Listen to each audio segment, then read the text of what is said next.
Markets are a good servant. They're not a good master. They're a terrible religion. And it remains important that we ask ourselves, what is meaning in life? Why are we here? And what do we want? And markets are very good at allocating scarce resources efficiently in the short term. They're no good at taking care of grandchildren. That's the job of government and of a free people coming together and saying, what kind of a world do we want to live in? To us, what is a finer future? And then how do we achieve it? Government is a contact sport. It is a participatory sport. If you stay out of it, trust me, somebody with a vested interest will get into it and will shift policy to serve their vested interest. This is something all of us need to take a much more active role in.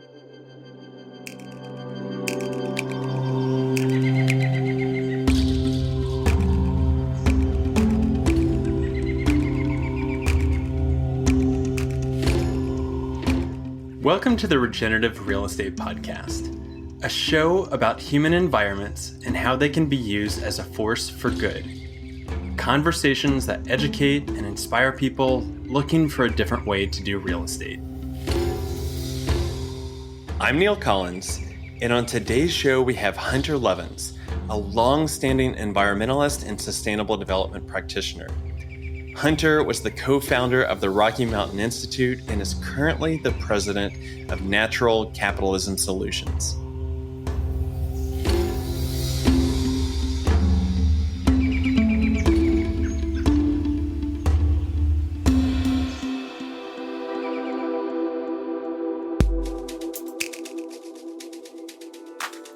I was born in June 1986, a month after when atmospheric CO2 went above 350 parts per million for the first time in several million years. What this has meant for my generation is that we have had lifelong messaging about the changing climate and have heard rallying cry after rallying cry to create change now. And I've listened. My career has been defined around creating change. But maybe it's the millennial in me. Change feels like it's moving at a glacially slow pace. Pun certainly not intended. Because of all this, at times I can feel quite disheartened when it doesn't seem like we are moving in the right direction fast enough. But there are glimmers of hope, and progress does seem to be happening, albeit slowly, almost as if something is holding us back. It's my personal belief that this stuck feeling is related to how the economy operates.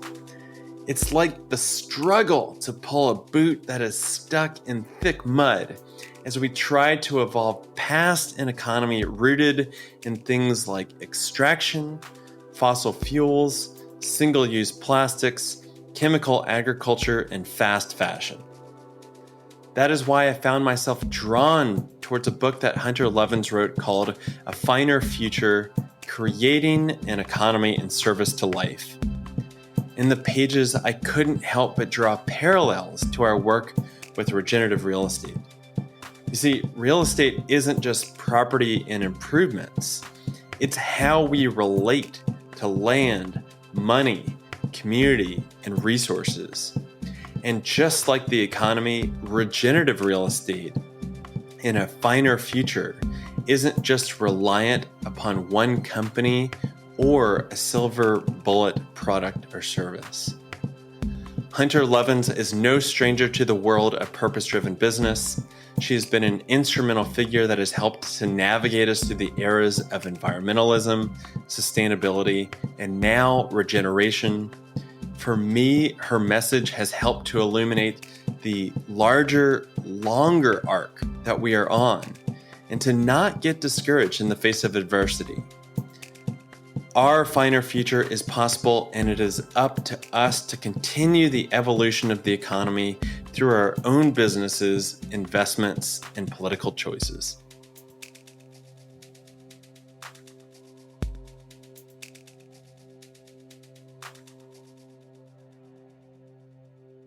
how I want to jump into this, Hunter, is first I want to introduce you. You're a person that actually doesn't need a lot of introduction because people might be familiar with the name Hunter Lovins.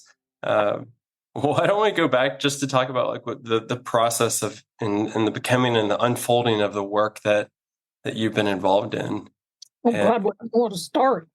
Well, I know that. How about this? I know you grew up in Vermont, and then born in Vermont. Born in Vermont. I left there when I was 6 months old, so I didn't do very much growing up there. Taken out to the mountains behind Los Angeles.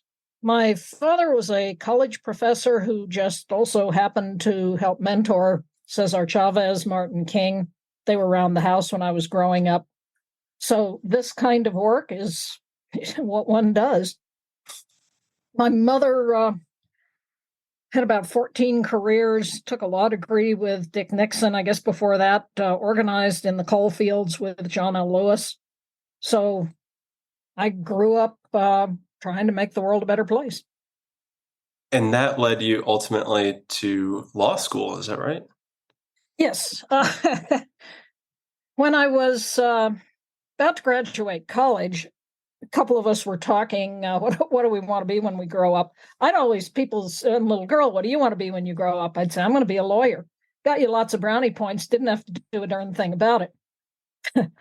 About to graduate college, if I don't go to law school, I'm going to have to figure out what I'm going to be when I grow up. So 3 of us took the law boards, all got about the same score, which didn't particularly matter to me. I wanted to go to Loyola, which at the time had a very good environmental program, very good clinical program, applied, got in. So second year before the dean said, with your law boards, you could have gone to Harvard. I said, I didn't want to go to Harvard. He said, why didn't you get straight A's the first year, which I had done the second year? I said, I was bored the first year. You had a whole set of classes I had to take. I didn't like them. And I'd ran into a couple guys who said, look, this is the end of your academic career. If you graduate, take and pass the bar, no one will ever ask you what grade did you get in contracts or torts. He said, if you ever get a grade above a C, which is what you had to have to stay in school, you're studying too hard. You should have been to a movie. Like, well, that makes sense. So we had a hell of a good time first year. Second year, we talked a professor into teaching a class on John Rawls. It's a Harvard prof who had written a book, took him 20 years to write, called A Theory of Justice. And he said, okay, so 5 of us took this little seminar. Turned out we didn't know enough to read Rawls. You have to know all of welfare economics to even understand what the book is about. So we said, back up, created a seminar in welfare economics, then read Rawls. So to me, law school was just a ton of fun. It became apparent very early on that I did not want to work for any of the big firms. So did some work with National Lawyers Guild, did some work pro bono on behalf of some people, and decided that the law is not a good way to drive change. Thank God for all the good environmental lawyers out there, but that was not what I wanted to do. So I quit, became a forester, helped create a little group called Tree People, which is still functioning. We planted trees in the forest and urban trees, did environmental education. But it seemed to me the trees we were planting was a stopgap to a symptom of the real problem, which was energy, misuse, misunderstanding, misallocation of energy. So around 1972, I started trying to teach myself energy policy, which back then was not a polite subject. 1973, the Arab oil embargo, everybody was talking about energy, but nobody had an internally consistent answer. Tracked into a guy named Amory Lovins, read his paper in Foreign Affairs because the guy said, this is what you're looking for. Read it with a dictionary and a ruler going line by line. What the hell is this guy saying? When I figured out what he was saying, it's like, oh, this actually makes sense. He basically said, we don't want energy. You wouldn't know what to do with a lump of coal or kilowatt hour if it walked up and bit you. What we want are the services that energy delivers: cold beer, hot showers, industrial shaft power. The least cost way to get those is, first of all, energy efficiency. Secondly, the even then commercially available renewable sources. At the margin, yes, the existing sources are cheaper than what you had to pay back then to put up new solar panels, but at the margin, go build a new nuke, go build solar panels. The solar panels are cheaper. So I started teaching this stuff to the third graders and senior citizens we were working with. The chief economist of Atlantic Richfield said, I know that guy, put us together. We integrated our careers, worked at the time for David Brower, who at the time was at Friends of the Earth. I'd done some work with Dave when he was at Sierra Club. Dave was known to be unreasonable. Russ Train at the Environmental Protection Agency once said, Dave, be reasonable. Dave said, reasonable people have never accomplished anything. Dave took a full-page ad out in the New York Times when the Bureau of Reclamation was proposing to flood the Grand Canyon for a power dam. They said, well, but you'll be able to boat up to the edges and see them close up. Dave took this full-page ad out saying, would you flood the Sistine Chapel to get a closer look at the ceiling? Lost the Sierra Club their tax status. They fired Dave, so he created Friends of the Earth. Friends of the Earth fired him because he was borrowing to pay operating expenses, hiring every good young person he could lay hands on in protection of the environment. And he said to the board, if you have a positive bank balance, you haven't realized the urgency of the situation. So they fired him. He created Earth Island Institute. But at the time, Dave getting fired, we were going to get fired. So said, what do we want to be when we grow up? And created Rocky Mountain Institute. So I ran that for 20 odd years till they fired me. I said, oh, what would Dave do? Start a new organization. So I did, created Natural Capitalism, and here we are. And you've got a title of Natural Capitalism, and I'm curious because I picked you up with a book further down the road, A Finer Future.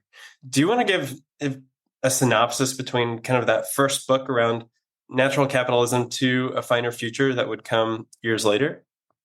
Sure. Natural Capitalism, the book, actually grew out of another book called Factor 4 that we wrote for a German colleague.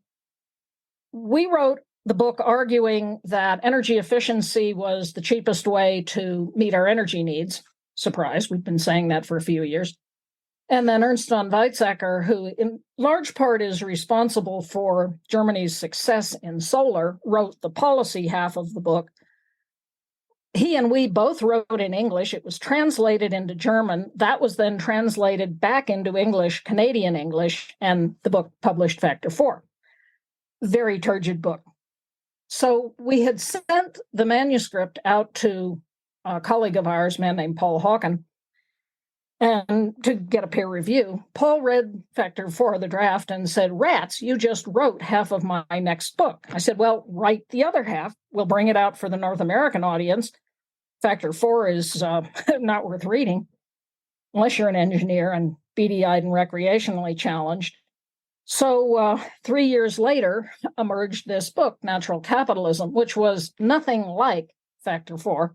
Much better book, still very turgid, and now almost 30 years out of date. So don't go read the book Natural Capitalism. Paul had written a book called The Ecology of Commerce, arguing that most of the environmental harm is coming from the way business is doing business. As Dave Brower once said, you can't do business on a dead planet. So it is therefore the business of business to help fix the problem.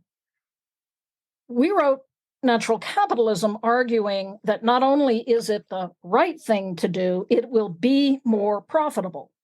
Because if you use resources more efficiently, you lower your costs.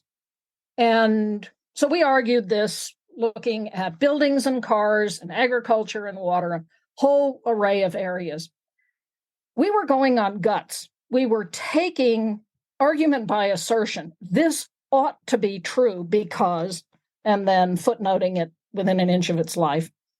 We sent a synopsis of it off to Harvard Business Review.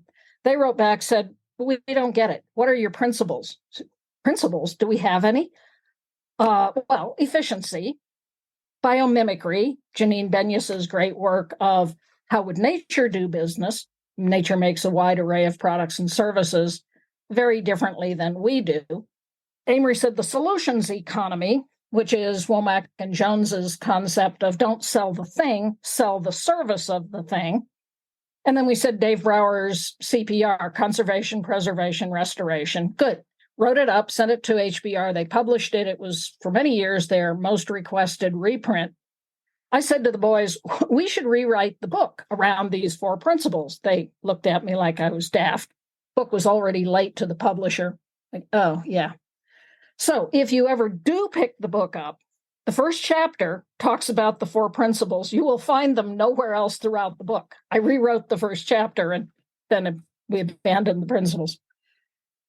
When I started Natural Capitalism, it occurred to me there really are 3 principles, and they are verbs, not nouns. We had efficiency, biomimicry, solutions, and restoration. I said, what we really need most of all is to buy time. And we heard this again 2 days ago with the release of the Intergovernmental Panel on Climate Change Annual Review 6, reviewing the state of the climate science. And they said, last chance. We are out of time. We know how to solve the climate crisis. We do it now or it's over. So buy time by using all resources dramatically more productively. This also saves you a hell of a lot of money. Second, redesign how we make and deliver all products and services using approaches like biomimicry and the circular economy. Walter Stahel's cradle-to-cradle concept of reuse, remanufacture, and use as little virgin new material as you can get away with. Doing this is dramatically cheaper. It also generates a lot more jobs. And then third, manage all institutions to be regenerative of human and natural capital. I would argue capitalists are being bad capitalists because they are paying attention to managing, seeking to acquire, accounting for 2 forms of capital, money and stuff. Nothing wrong with money and stuff. We all like it, try to get it, have it. But it ignores that there are 2 other forms of capital. Human capital, which is more than just workers to be put into the economic equation. It is intact community. It's the transmission of adaptive values through intact culture. And natural capital, which is a lot more than just board feet of timber or extractable ore bodies. It's the services that ecosystems give to us, which again and again and again, when folk like Dr. Robert Costanza, Dr. Gretchen Daly, all the way to more recently, Pavan Sukhdev, the banker who did the economics of ecosystems and biodiversity, found are much more valuable in the economic equation than the money and stuff.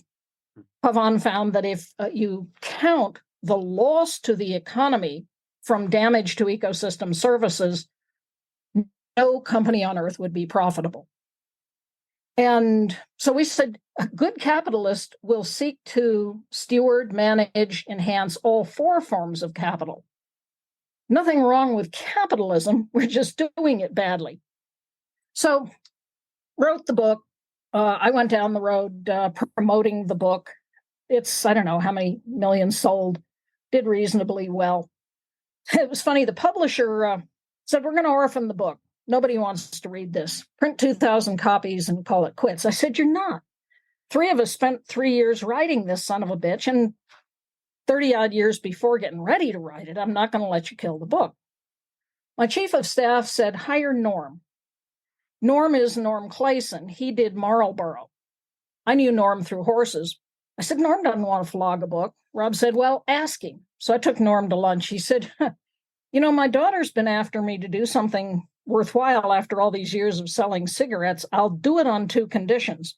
1, you do what I tell you. I think I know what I'm doing. I don't want to argue about it. I said, hey, you have a dog, don't bark. Let's go.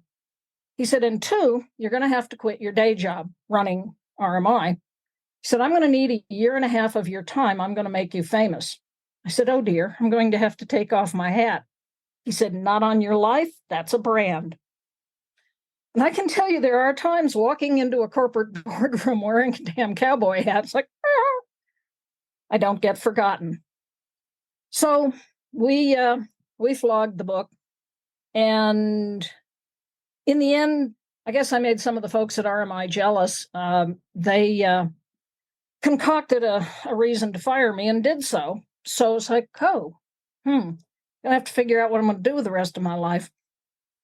And that day, I was supposed to fly to California to give a speech on behalf of a little nonprofit called Global Academy, run by a colleague named Walter Link. I called his chief of staff, said, Tom, I can't come. I've just been fired. I got to figure out what I'm going to do. Tom said, call Walter. I said, Walter's in Europe. It's midnight. He said, call Walter. So I did. Walter said, Hunter, how nice. I said, hold that thought. He said, oh, okay, you're now part of Global Academy. That gave me a nonprofit into which to raise the money to create natural capitalism. So fast forward 20 odd years, about 2 years ago, Walter called up, said, would I join a thing called Now Partners? I owe Walter. So Walter says, jump, I get airborne, ask how high on the way up. So I said, sure. And so we're in the process of figuring that out. The expertise that is in the Now Partners, about 100 people from around the world. That's a pretty formidable group of sustainability experts. We went off last November to Sharm el-Sheikh in Egypt for the Conference of Parties of the UN Framework Convention on Climate Change, which was quite literally a shit show. The sewers exploded into the UN meeting rooms. There was literally a river of shit flowing in the blue zone. This is the UN's high security badge only. And of course, nothing happened. And so we've been working on, we know how to solve the climate crisis. Use renewable energy, which now everywhere on Earth is cheaper than fossil. Credit Suisse recently, before they almost went broke, came out with a report saying by 2025, solar will be at 1 cent per kilowatt hour. Build a new nuke, that's 20 cents a kilowatt hour. I don't care whether you like nuclear power. Actually, I love nuclear power. Remotely sited, 93 million miles away will do just fine. The economics are clear. Solar is cheaper than running an existing natural gas plant, which will come on at 4 to 6 cents a kilowatt hour. Vastly cheaper than running a coal plant, 6 to 10 cents a kilowatt hour. Just do the math. So as Dr. Christian Breyer in Europe, Dr. Mark Jacobson at Stanford have shown, we can meet all the world's energy needs just through renewable energy.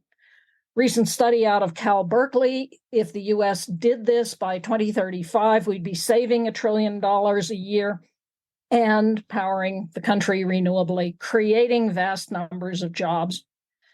So about, 4 years ago now, a group of us got together and said, we ought to update all those old numbers out of natural capitalism. We know a great deal more now.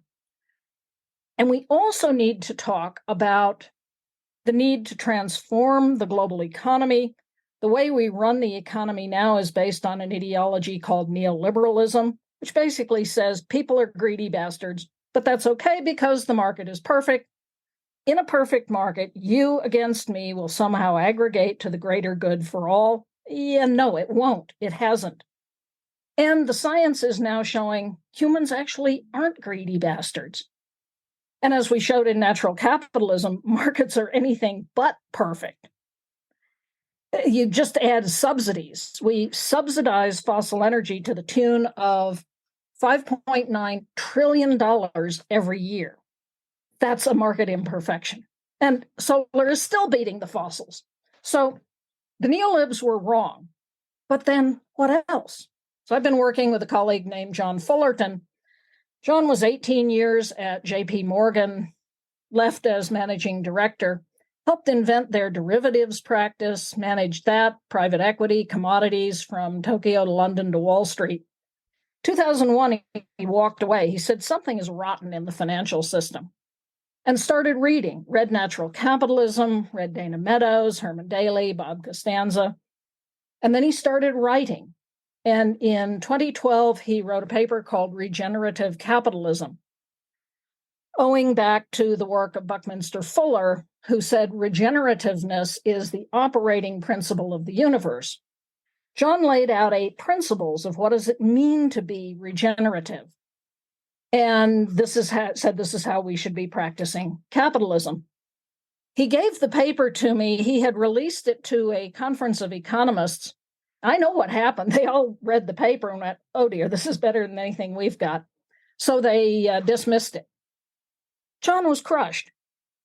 Gave it to me, said it's not a very good paper. I read it on a flight to Germany, wrote him from 39,000 feet, said, John, wow. In 40-odd years of doing this work, this is the best that I have found. So John and I started writing together. We just did a gig 2 weeks ago at Brown University. John is now running, for any of you who want to know more about regenerativeness, go to capitalinstitute.org. John is running a series of classes of what does regenerativeness mean. And I said, John, there ought to be a book. He said, I don't have time to write a book. I said, well, I do. I'll write one. So took all of John's work, took the work of Anders Wiegman, took the work of a colleague in the UK, mashed it all together and updated all the numbers of how do we meet our needs for energy, for food. Took a look at regenerative agriculture, which is the other half of the solution to the climate crisis. So you stop the emission of carbon and other industrial gases through efficiency, through renewables, through all the things we know how to do. Then you take the excess gases out of the air and put it back in the soil where it belongs, using things like regenerative grazing, holistic management, Alan Savory's great work. So we wrote all of this up. How do we provide vehicles? What's the circular economy? How do we build buildings that require no energy to keep them comfortable year-round? Yes, these buildings exist, and they actually are cheaper to build. They're vastly cheaper to operate. Talked about the failings of neoliberalism, talked about what would an economy based on the principles of regenerative capitalism look like, and out came the book, A Finer Future, arguing that we know how to build the kind of world we would all like to live in. Let's get about it.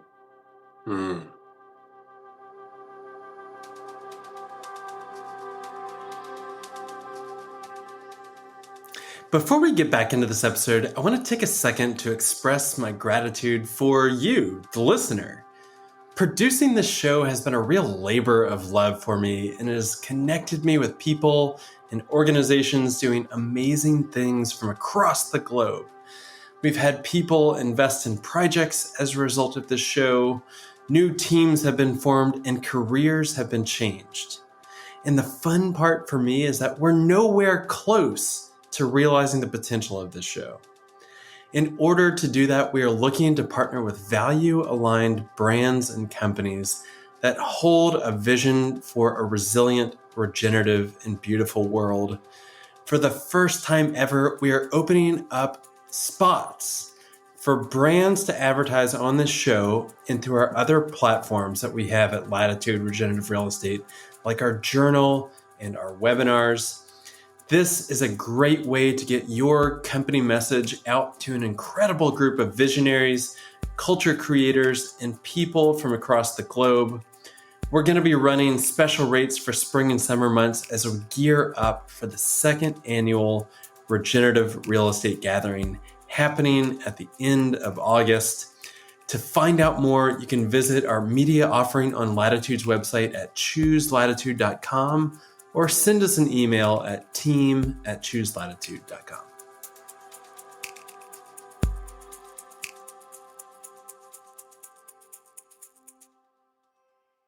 That was a beautiful synopsis, Hunter. And one of the things that strikes me is that you introduced natural capitalism And years later, we're still seeming to conflate wealth, the word and the concept of wealth, with just one of those capitals. And we don't talk about any of the other things. And we don't talk about resilience. We're not talking about health. We don't talk about community. And capitalism isn't wrong. We just have bad capitalists.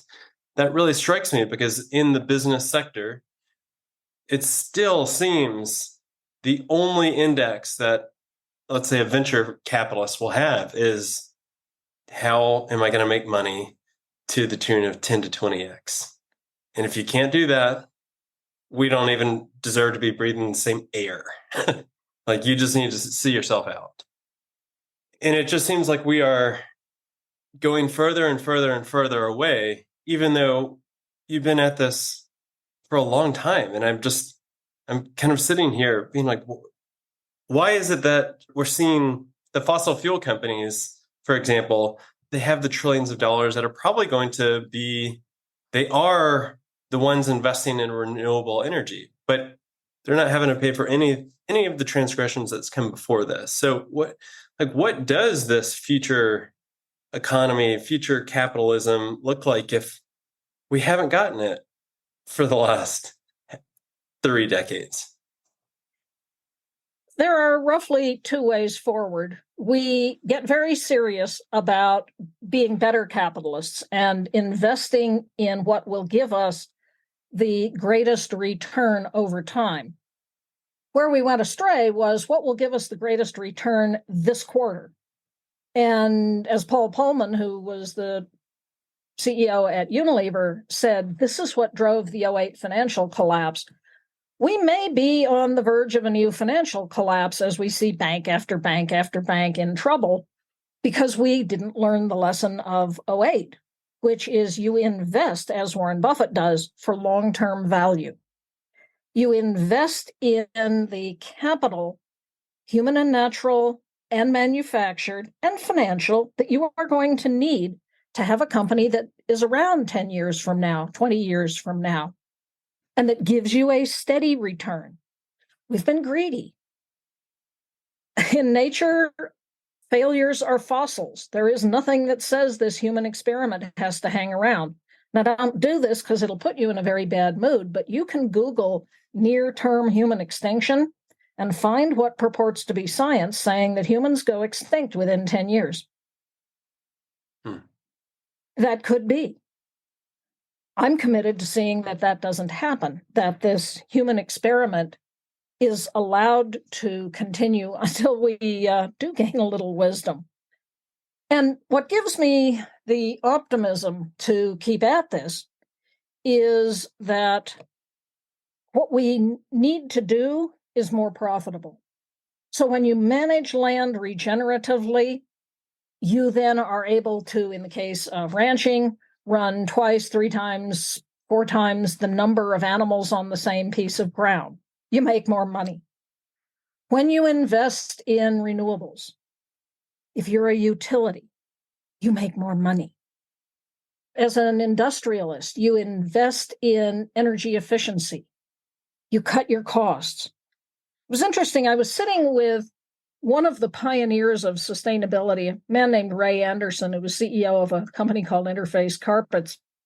Ray had read Paul's book, Ecology of Commerce. The day before he was to give a speech to the employees of a company he had just bought, the employees said, "What's your environmental policy?" Ray said, "Do we have one? Quick, somebody get me a book on the environment." Somebody handed him Paul's book. He described the experience as a spear in his chest. He said, there is nothing sustainable about our company.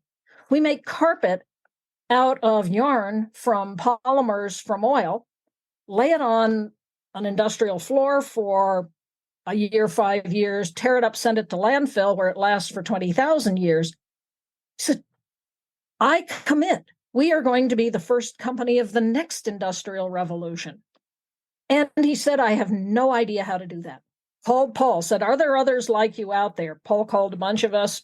We put together what Ray called his dream team. And for years worked with Ray, helping Interface figure out how to do this. And they remain one of the leaders in this field. I was sitting with Ray in 2001. He was actually annoyed. He said, everything I'm doing for sustainability is enhancing shareholder value. He said, that's not why I'm doing it. I'm doing it because it's the right thing to do. And I said, let's break this apart. What do you count as shareholder value? Ray wrote an article after that listing 7 elements. We then sat down and put a finer pencil to it, came up with 13 reasons, which we call the integrated bottom line. Why caring for people and planet is just better business. So use resources more efficiently, you cut your cost. Use resources more responsibly, use fewer toxic materials, you cut your legal liabilities, you make yourself more insurable. Behave responsibly, impact investors want to put their money with you. And impact investing is now a multi-trillion-dollar business a year. More money is flowing faster into responsible investments than into traditional investments. This year, for the first time, more money is going into renewables than into fossil. If you behave responsibly to people, you become the kind of employer the best talent wants to come and work for. You retain that talent. Replacing an employee tends to cost 2 years' worth of their salary. Once you have good people, if you enable them to implement more sustainable practices as part of their day job, says Economist Intelligence Unit, not exactly a liberal rag, you get a more engaged workforce. Says Gallup, an engaged workforce will deliver 24% higher productivity, 21% higher profitability. That's a material number. You better manage your marketing. You're able to differentiate your product, to build brand equity. You better manage your supply chain. This is why Walmart announced its sustainability scorecard. They have 100,000 suppliers. They actually don't know how many they have. And this enabled them to determine between suppliers. It also reduces the cost of distrust. When Walmart announced its sustainability initiatives, it cut in half the number of people saying, I will never shop at a Walmart. This is the route to being first to the future. And indeed, Walmart, of all companies, has recently come out and pledged to become a regenerative company. Now, again, I don't think they know what they're talking about, but they're smart, they'll figure it out. And you're hearing more and more and more companies committing to regenerative. So Cargill, the big ag company, Target, McDonald's, Unilever, General Mills, all of these consumer products goods companies are committing to regenerativeness. And this is all a good thing. The corporate leaders are moving in this direction. This is so threatening to the fossil industry, to the powers of reactionary, that now you have a war against what's called ESG, environment, social, good governance, to the point where you have the dark money, Heritage and Consumers Research and ALEC, what is American Legislative Council, sending out how-tos to try to defeat investment into responsible companies. So 19 attorneys general from the southern states and Utah said to BlackRock, their CEO Larry Fink came out with a letter in 2019 saying, it is important to be responsible, and we are going to be investing in more sustainable companies. These attorneys general said, we are going to pull our state pension money from BlackRock management. Boo-hoo, BlackRock lost $4 billion that year. They actually got $230 billion more into their ESG funds. Again, this is just better business. No polar bears required. And BlackRock presents a really interesting case study for me because they did take a lead with that paper with Larry Fink saying we need to embrace sustainability. Yet I interface with aspiring and existing farmers that are saying, I want to do regenerative farming. I do not have the ability to buy land. It is no longer affordable for me. And you can walk down almost any major urban cityscape now and see people sleeping on the street in tents. And you think, oh, wow, like what's going on there? And now people are starting to put the dots together that, oh my goodness, the middle income can't afford homes. It's becoming out of reach. Yet BlackRock gets a nice like pat on the back for doing ESG. Meanwhile, they're buying tens of thousands of homes across the world, speculating that because of macroeconomic policy, inflation is going to go up, values will go up, and we have a corporate landlord that isn't doing anything about energy efficiency, anything about stewarding the environment, isn't doing anything about local resilience and wealth building in communities. Yet we say, amazing job because you have an ESG fund. No, I use BlackRock as an example that this is just better business. This isn't woke capitalism. This is capitalism, pure and simple. They're making more money. Quit being silly about the reactionary forces attacking this as some kind of ideology. It's not. It's just basic neoliberal capitalism. You will make more money. Will that kind of capitalism solve the world's problems? No. It's like a bad light bulb joke. How many economists does it take to screw in a light bulb? None. The free market will do it. No, it won't. Anybody who's ever had a light bulb burn out knows damn well somebody gets to climb a ladder and put a new light bulb in. Markets are a good servant. They're not a good master. They're a terrible religion. And it remains important that we ask ourselves, what is meaning in life? Why are we here? And what do we want? And markets are very good at allocating scarce resources efficiently in the short term. They're no good at taking care of grandchildren. That's the job of government and of a free people coming together and saying, what kind of a world do we want to live in? To us, what is a finer future? And then how do we achieve it? Government is a contact sport. It is a participatory sport. If you stay out of it, trust me, somebody with a vested interest will get into it and will shift policy to serve their vested interest. This is something all of us need to take a much more active role in.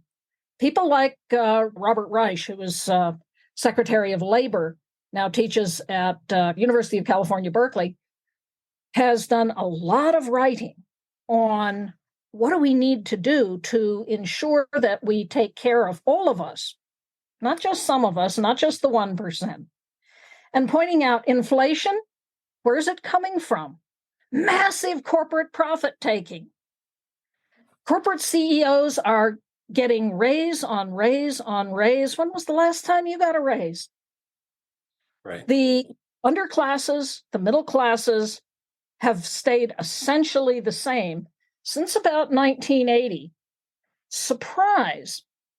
In 1970, a man named Lewis Powell was asked, actually 71, was asked by the U.S. Chamber of Commerce to write a memo, how can business re-legitimize itself? After the 60s, sex, drugs, rock and roll, business was feeling a little beat up on. Powell said, American enterprise is under attack. The American free market is under attack, and business needs to seize and use power aggressively, assiduously. To do this, it needs to be well funded. On the strength of that memo, 5 entities, couple foundations, Olin, Coors, Scaife, Grace Richardson, Bradley.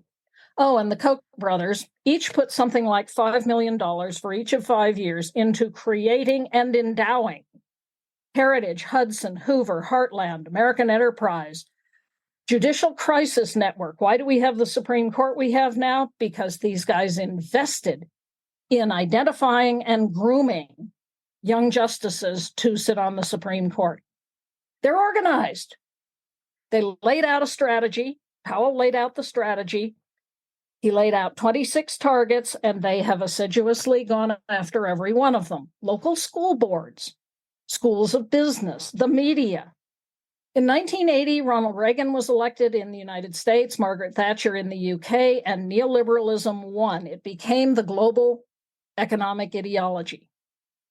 And from that date on, lower classes, middle classes have stayed constant or gone down. The money has all gone to the 1%, now the 0.01%. Do you like it? If not, time to organize. And what is the missing piece here? Because what's missing? Coherent citizen action. And watch this space. Okay, coherent citizen action. Because I've got to say, like, I understand all of this, and I see the argument being made for better capitalism, and it just seems like there is a piece there that, because we index so heavily towards the money and the stuff, to go get more money and stuff, and to stay in business, we actually need the money to make more money, that we're just cloaking ourselves in this green, regenerative, sustainable, like, oh, it's great that we have these outcomes, but really at the end of the day, we just need more money and stuff. We don't. Humans, well, particularly humans in Western societies, are increasingly unhappy. If you track happiness and track GDP, GDP keeps going up, happiness has leveled off and is declining. And if you ask people in their life, are you happy? Most of them go, yeah, not really. So the substance abuse amongst young people, we have record high suicide amongst teens. We have record anger amongst young people. We're not a happy society. We're in search of what it is that will make us happy. And happiness cannot be bought.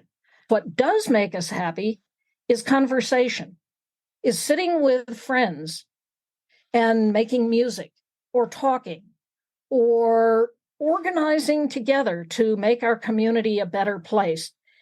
There's a phrase called expedition loneliness that came from a short story about a group of people in France caught in a massive traffic jam. And they were there for days and days and days, and they set up little communities to take care of each other. And then the traffic jam cleared, and they all went away. And I had this feeling of, but it was so good when we were together.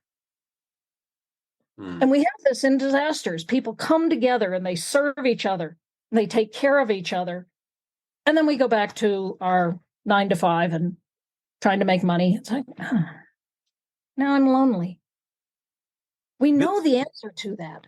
And this is why we chose, and I don't mean to cut you off, but I get really lit up about this, because this is why I chose our vehicle as real estate, as how do we come together and how do we design the communities that we want to live in. And we know that right now we are living through a time of extreme isolation, a pandemic of isolation that's just as bad as cancer and smoking and alcoholism, because it has those same effects on our body. And so we're over here saying, oh, we have an energy crisis or we have a carbon crisis. And yes, we do. But at the end of the day, we know, well, can we bring communities together? Can we combat isolation and solve solutions through community? But the powers that be, like if you were to actually say, if we're going to try to provide safety and security and shelter for people, the way the industry is set up, is we cannot lower prices. We have leveraged everything to the hills so that there's so much capital, money capital flowing that if you're to say, hey, yeah, we want to make homes more affordable, we want to make farms more affordable for farmers. I don't see a mechanism for us to do that unless we just write off all the debt or a lot of the debt that our central governments have put out into circulation. Debt is an interesting thing. There is some great economics by Dr. Randall Wray, W-R-A-Y, promulgator of an approach called modern money theory, where he says governments are not like a household. A household can only spend up to its income, and then it's borrowing and it's going into debt. So governments aren't like that. If you are repaying debt with your sovereign currency, you have essentially an endless supply of it. Print it, which is what we did in 2008. Quantitative easing was simply pour money into the economy. In the pandemic, governments the world around poured money into the economy. If you have inflation that is too high, which we do now, but what we have now is not structural inflation, it's corporate profit taking, as Bob Reich has shown, then you raise taxes, particularly on the uber wealthy. And now we're actually starting to see a conversation around taxation of the wealthy. And what Randall Wray points out, is what we need are programs like guaranteed jobs. So if you want a job, the government guarantees that you can have a job at a living wage with health care, child care, Social Security, retirement. And that forces the corporate sector to raise its rates if it wants to compete for talent. Now you have no unemployment. You have nobody living on the streets unless they want to. And I would submit very few people want to. And you have people paying taxes. You take everybody off the welfare rolls because they are now employed. But Randy says, don't worry about the debt. So long as you are using the money and investing into the real economy. Check out the so-called Inflation Reduction Act, the Biden signature piece of legislation. That's exactly what that's doing. It's investing into the real economy, into renewable energy, into building battery storage, into electric vehicles. In the CHIPS Act, bring chip manufacturing back to the United States. For the first time since the New Deal, the United States is beginning to have a sensible industrial policy. Let's invest in ourselves. Let's invest in job creation. Let's invest in building the kind of infrastructure that we need to provide energy, water, housing, healthcare, sanitation, transportation, and do it using the most sustainable technologies. We know how to do this. What we have lacked until now is the political will. Yeah. I would say the political will is the pink elephant in the room of okay, how do we actually create policy like that, and then not dump money like into a sieve that goes into 1,000 different directions and actually doesn't make the impact that it was intended to create. I'm hopeful listening to you talk that there's a way forward. I so desperately want to see it as. Then make it be. If you want to see it, invest yourself into it, which you do with this podcast. And anybody listening, if you're saying, I'm just one person, what can I do? Said 8 billion people. If we come together, we know what it is that needs to happen. We know how to do it. It's just getting about it. And I'll tell you a short little story. I was approached by a housewife, came up to me at a meeting and said, could we talk? Sure. Did I know about the Cemex plant, the big cement plant down the road from where I am? Like, well, yeah. Did I know that it was the #1 carbon polluter in Boulder County? No. Now, I'm supposed to be smart. If I had put one and one together, a coal train goes past my office a couple times a week. They're not stockpiling that stuff to look at it. They're burning it. Coal is one of the most polluting fossil fuels. They're going to be polluting a lot. 460,000 tons of carbon per year. She said, did I know that that plant was up for a permit renewal for its mining operation, getting the raw material to make cement? I said, no, I didn't. She said, would I help? Yes.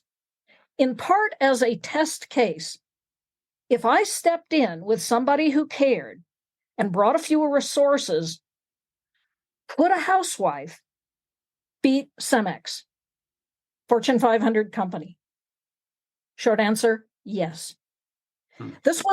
We turned out citizens to testify, to write letters to the editor.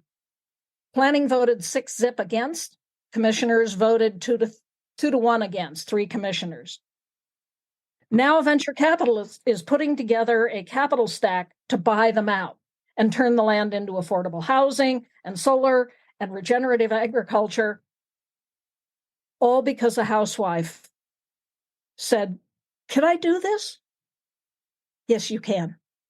It's a beautiful story. And Hunter, I guess there's still this dissonance though that I have is like, this is empirical, right? It is me based on talking to people across the country and in my community that are saying, I want to put solar panels on the roof. I want to drive an electric vehicle. I don't have the savings to do that. I don't have the money to do that. I can't even buy the house that I want to live in right now.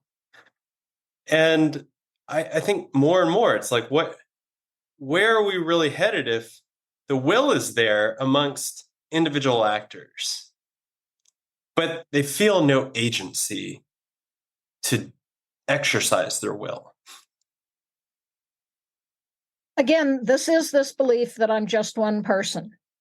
And as just one person, you don't have much agency.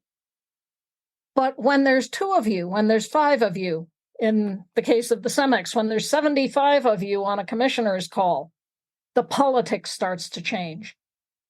So what can you do?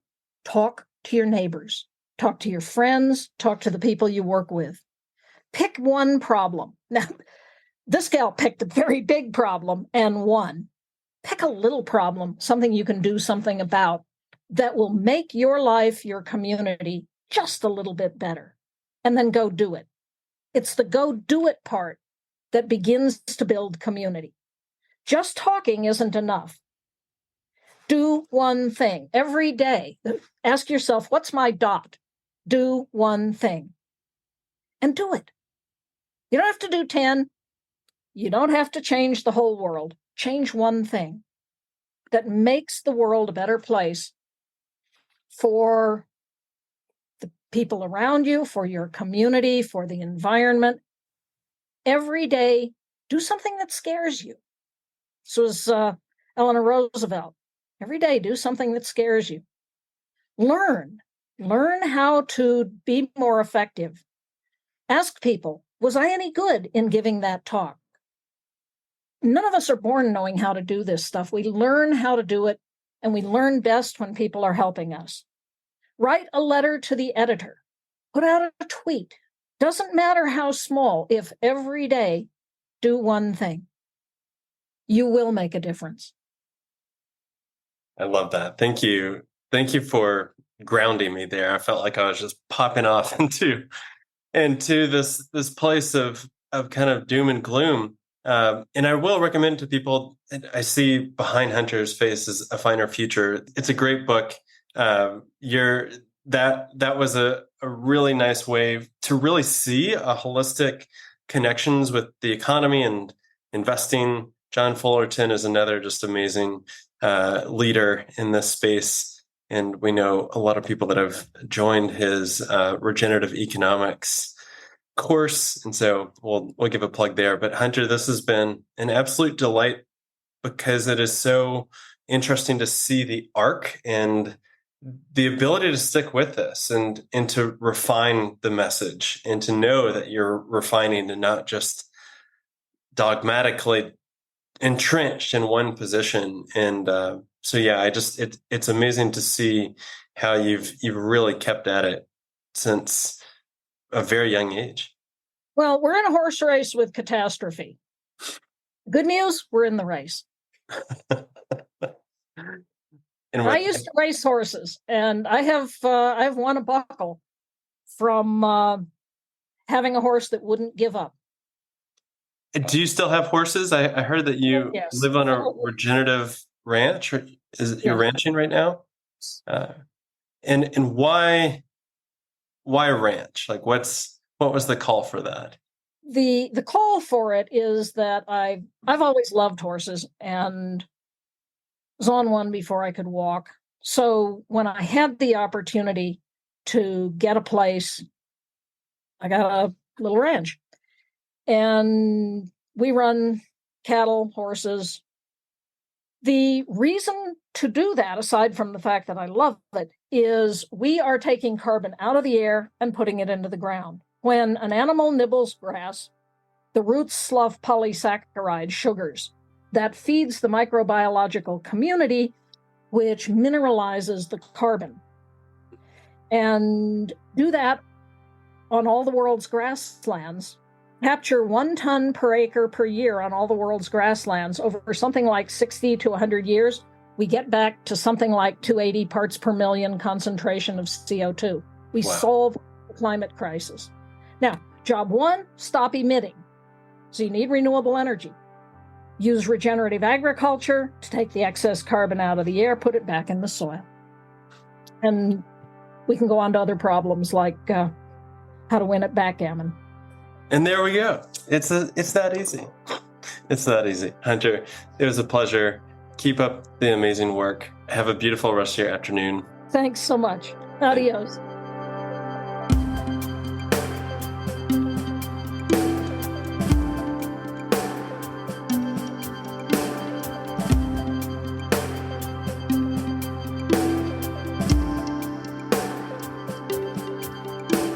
If you want to follow our work at Latitude, you can follow us on Instagram at latitude.regenerative.re, and mine is at I am Neil Collins.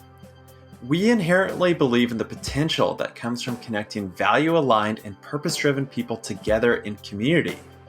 That's why I encourage you to join our mighty network and introduce yourself to the other people working across the globe to advance a more regenerative, resilient, and beautiful world. Here, we want to know what you're working on and what inspires you. Through this platform, you can attend live events, take courses provided by our podcast guests, and create connection with other people and businesses that share your same passion. To join, find the link in our show notes or visit our website at chooselatitude.com. If you'd like to support the show, please share it with your friends and be sure to follow us on your podcast app so that you always have the latest episode downloaded. Another way to support our regenerative field building is to leave us a rating and review on Apple Podcasts. Positive ratings help attract amazing guests, and they can be the deciding factor for someone else to tune in and listen. And who knows? Maybe this is the kind of motivation that it takes for them to finally decide to align their profession with their sustainable and regenerative values and become a positive force for good within their own community. This show was produced by myself and edited by Anthony Wallace and offered as a part of our work with Latitude Regenerative Real Estate.